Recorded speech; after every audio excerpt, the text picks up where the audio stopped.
بسم الله الرحمن الرحیم. الحمد لله و الصلاة والسلام علی سیدنا رسول الله و علی آله و اصحابه و من والاه. اما بعد، بینندگان عزیز و ارجمند، السلام علیکم و رحمت الله و برکاته. با برنامه آداب عبادت در خدمت شما هستم.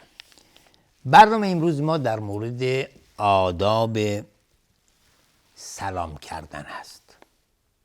سلام کردن خودش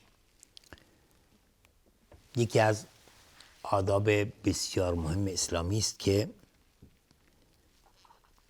دارای آدابی است که ما باید رعایت بکنیم. همین سلام کردن.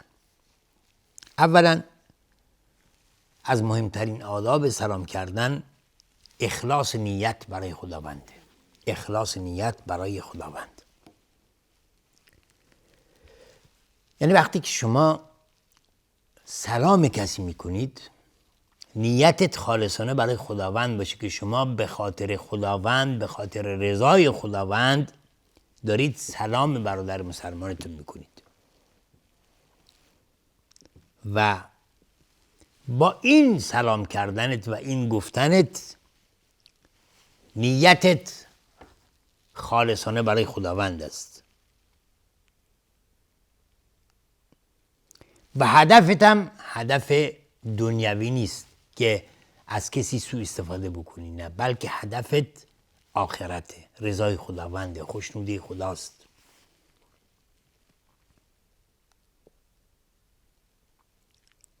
پس این خیلی مهمه که انسان هنگام سلام کردن نیتش چی باشه. دومین آداب از آداب سلام کردن افشای سلام هست، اظهار کردن سلام هست، انتشار دادن سلام کردن است. زیرا افشا کردن سلام باعث یا سبب وارد شدن به بهشت میشه.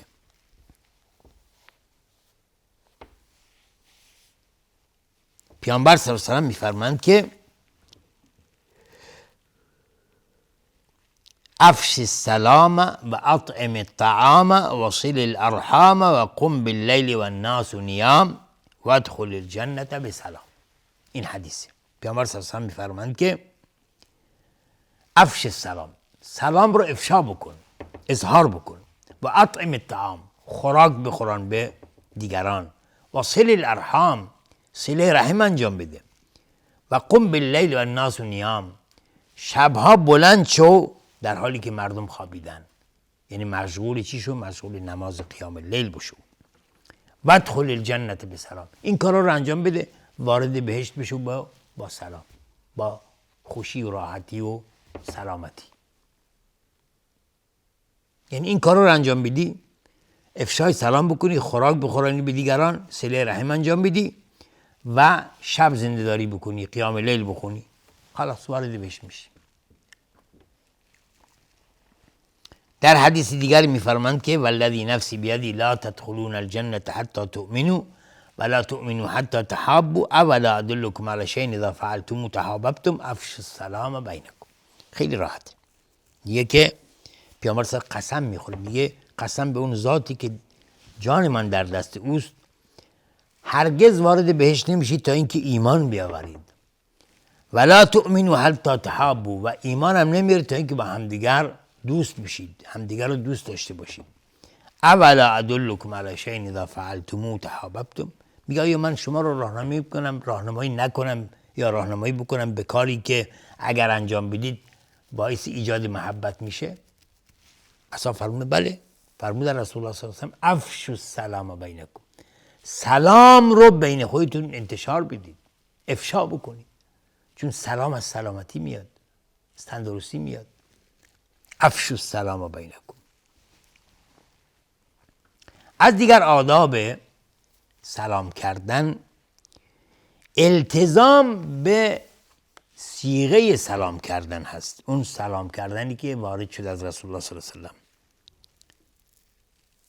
یعنی شما وقتی که سلام میکنید بر کسی، شما بهش میگید چی؟ السلام علیکم و رحمت الله و برکاته. این کامل ترین صیغه سلام است. السلام علیکم و رحمت الله و برکاته. این تحیتی است و سلام کردنی است که خداوند مشروع کرده و این شعار مسلمانان است و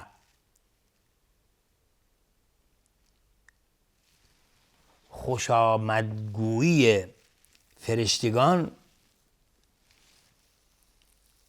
یا بگیم که تحیت ملائکه است و تحیت اهل بهشت است سلام کردن.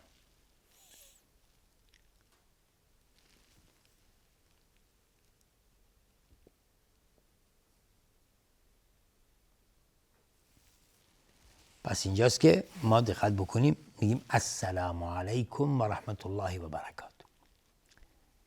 نگیم سلام یا مثلا یه بوقی میزنی،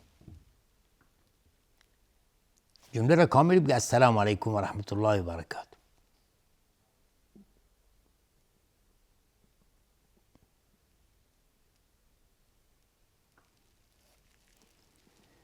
از دیگر آداب سلام کردن اینه که انسان یا شما شروع بکنید به سلام کردن و دقت کن همیشه شما پیش قدم باشید برای سلام کردن، چون رسول الله صلی الله علیه و آله همیشه این کار میکردن و پیش قدم میشدن برای سلام کردن. حتی اگر یک گروهی مثلا خردسالان بودن، رسول الله صلی الله علیه و آله به اونها سلام میکردن.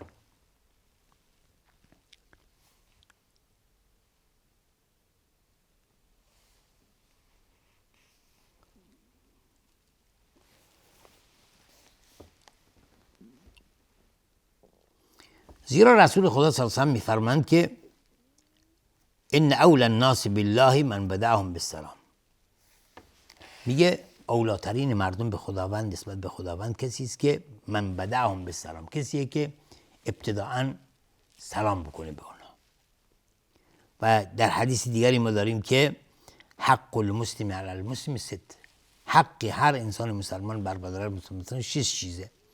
اذا لقیته فسلم علیه، یکی از این حقوق چیه؟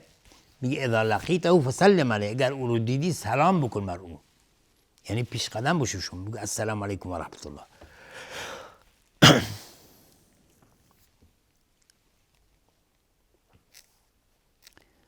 از دیگر آداب سلام کردن اینه که انسان حریص باشه بر القای سلام کردن کامل، یعنی باید دقت بکنی که کامل سلام بکنی. مثلا بگی چی؟ السلام علیکم و رحمت الله و برکاته، زیرا این اجر و پاداش بسیاری داره. میگه شخصی اومد نزد رسول الله صلی الله علیه و سلم و فرمودند که یا گفتند السلام علیکم، همین گفت السلام علیکم، پیامبر صلی الله علیه و سلم فرمودن 10، پیامبر صلی الله علیه و سلم فرمودن 10. میگه دیگری اومد و گفت السلام علیک و رحمت الله، پیامبر صلی الله علیه و سلم فرمودن 20. سومی اومد و گفت که السلام علیکم و رحمت الله و برکاته، پیامبر صلی الله علیه و سلم فرمودن 30. یعنی مقصود رسول الله صلی الله علیه و سلم از این عمل اینه که اولی گفت السلام علیکم، گفت 10، یعنی 10 اجر و پاداش داره. دومی اومد گفت السلام علیکم و رحمت الله، این 20. سومی اومد گفت السلام علیکم و رحمت الله و برکاته، این شد چند تا؟ 30. پس هر اونچه که سلام کاملتر باشه اجر و پاداش بیشتری داره. شما بگید السلام علیکم 10 تا اجر گیرتون میاد، بگید السلام علیکم و رحمت الله 20 تا، بگید السلام علیکم و رحمت الله و برکاته 30 تا حسنه گیرتون میاد.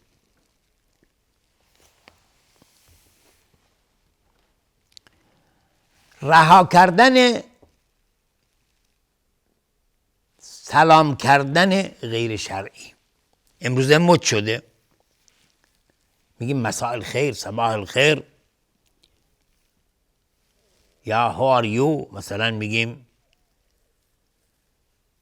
به هر زبانی که باشه کیف حالو، که حال شما چطوره. اینها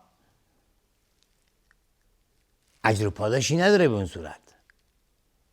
وقتی ما میگیم السلام علیکم و رحمت الله و برکاته، خودش این اجر داره، پاداش داره.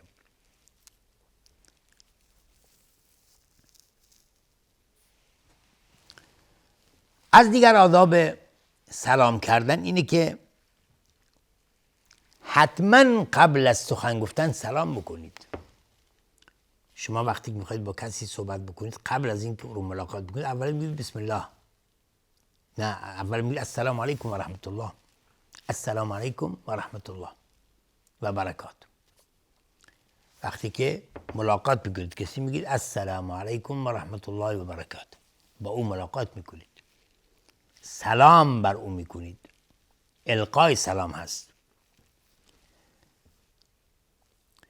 پس قبل از اینکه بر او سلام بکنید حرف نزنید، اول سلام بکنید بعد کلام. حالا یک مثال میگه اول سلام بعد کلام. رسول خدا صلی الله علیه و سلم میفرمایند که السلام قبل السؤال، سلام کردن قبل از سوال کردن است. یعنی شما اول سلام بکنید بعد سوال بکنید.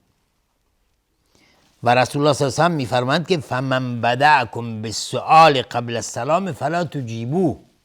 اگر کسی قبل از اینکه به شما سلام بکنه سوال کرد از شما، جوابش ندید هرگز.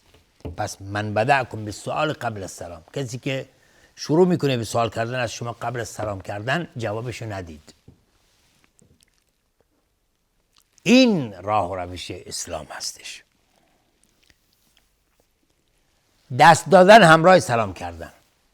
وقتی شما سلامی یکی میکنید، دست رو میدید، دست میگیرید. اگر برادر مسلمانت رو دیدی، دقت کن که دست او رو بگیری.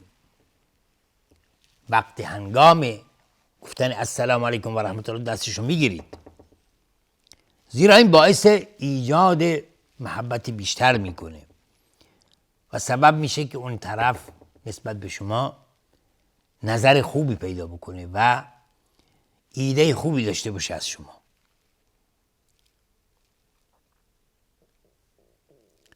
پس حتما هنگام سلام کردن دست هم بدید که باعث میشه که انسان ایجاد محبتی بیشتری بکنه.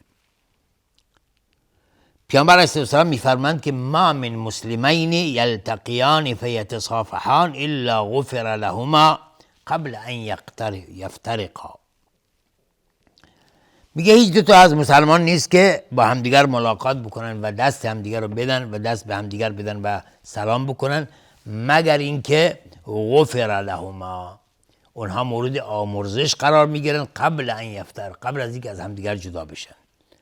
یعنی این چقدر اجر و پاداش بسیاری داره که شما سلام بکنید به دیگری، هدفت این باشه که فقط سلامش بکنی و دستشو بگیری. پس این مورد مغفرت خداوند قرار میگیری.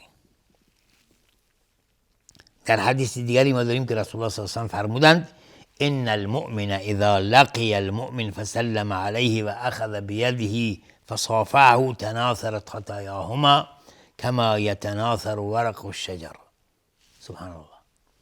میگه هیچ دوتا از مسلمون نیست که با همدیگر ملاقات بکنن و دست همدیگر رو بگیرن مگر اینکه خداوند اونها رو مورد رحمت قرار بده قبل از اینکه از همدیگر جدا بشن. و رسول خدا صلی الله علیه و سلم میفرمایند که ان المؤمن اذا لقي المؤمن فسلم عليه واخذ بيده فصافحه تناثرت خطاياهما كما يتناثر ورق الشجر. میگه هرگاه که دو تا مسلمان با همدیگر ملاقات میکنن و سلام میکنن به همدیگر، دست همدیگر رو میگیرن مگر اینکه خداوند اونها را مورد ان المؤمن اذا لقي المؤمن فسلم عليه واخذ بيده فصافحه تناثرت خطاياهما كما يتناثر ورق الشجر.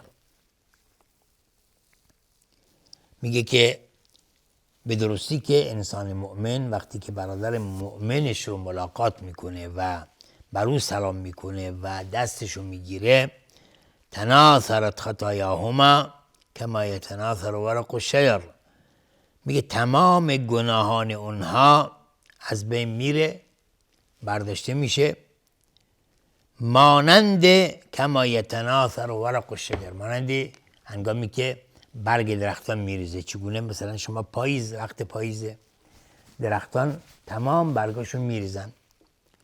این مثل این یک مسلمان وقتی سلام میکرد برادر مسلمانش کنه، همین گونه میشه. تمام گناهان اون شخص مقابل چیه؟ میریزه و از بین میره به خاطر همین سلام کردن. و در حدیث دیگری رسول صلی الله علیه و آله میفرمایند که وقد سئل النبی صلی الله علیه و آله یا رسول الله الرجل منا يلقى اخاه او صديقه ان ينحني له قال لا قال فيلتزمه ويقبله قال لا قال فيأخذ بيده ويصافحه قال نعم. بله، این روش صحیح انسان مسلمانه. میگه از رسول خدا صلی الله علیه و آله سوال شده، رسول خدا یکی از ما برادرشو ملاقات میکنه یا دوستشو، آیا جلوش خم بشه؟ پیامبر صلی الله علیه و آله فرمودن نه. اونا گفتن که فیلتزمه و یقبله قال لا، ملتزمش میشه و اونو یا بغلش میکنه و اونو میبوسه. پیامبر صلی الله علیه و آله فرمودن نه. اونا گفتن که فیأخذ بیده و یصافحه قال نعم، دستشو میگیره و سلامش میکنه. پیامبر صلی الله علیه و آله بله، این کار رو باید انجام بده. دستشو میگیری و مصافحه میکنی، دست تو دستش میذاری.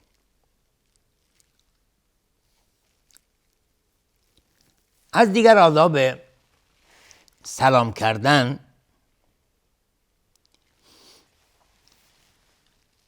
تکرار سلام کردن 3 بار، خصوصا وقتی که طرف نمیشنوه. شما سلام یکی میکنید نمیشنوه، دوباره تکرار میکنید، 1 بار 2 بار 3 بار تکرار میکنید. زیرا رسول خدا صلی الله علیه و آله میفرمایند کان فإن النبی صلی الله علیه و آله کان اذا سلم سلم 3. هرگاه سلام کسی میکردن رسول خدا صلی الله علیه و آله 3 بار سلام میکردن. و اذا تکلم بکلمة اعادها 3. وقتی که حرفی هم میزدن، سخنی میگفتن، 3 بار اون رو تکرار میکردن. انشاءالله که خداوند به همه ما توفیق بده که بندگانی صالح، راستین و درست باشیم. تا دیدار دیگر و برنامه دیگر همه شما رو به خداوند بزرگ میسپارم. و آخر دعوانا ان الحمدلله رب العالمین و السلام علیکم و رحمت الله و برکاته.